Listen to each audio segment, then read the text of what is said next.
The company Blade used to be a high-end helicopter taxi service, but recently they've also moved into the business of saving lives.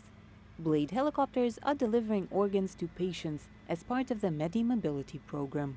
We had the equipment that was available and dedicated to us. We have the dedicated infrastructure at all 3 New York City heliports, and we have 24/7 coverage in terms of our flyer relations and operations team. So we had all the pieces of the puzzle to do something like this.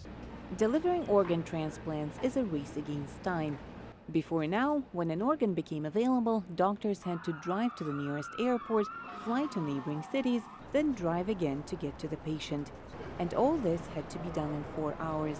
That's the time limit on the viability of an organ. From the moment that we cut off the blood supply to the heart in order to transport it to our recipient center, that period of time is what's known as ischemic time.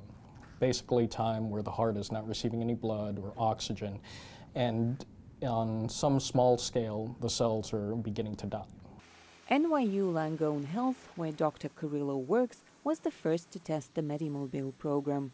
And it was an instant success, cutting the travel time from 4 to 2 hours. When we get off the helicopter, we unload the cooler. Thankfully, it's right across the street. Before Medi-Mobile, doctors would sometimes turn down available organs because they knew they couldn't get there in time.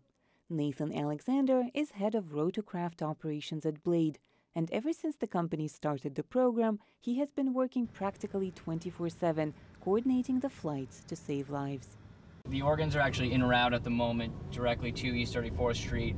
We'll have an ambulance standing by upon landing to bring the crew over to Langone, and that will help expedite the transfer process. Inside the Blade office, all flights carrying donor organs are highlighted in red and have priority over others. Even just watching the doctors get off the helicopters, it's just sort of moving like, wow, the burden of what we're doing and how much of an impact it has, that there's someone at NYU waiting to receive that organ, and it's going to allow them to continue to live, which is, I think, remarkable.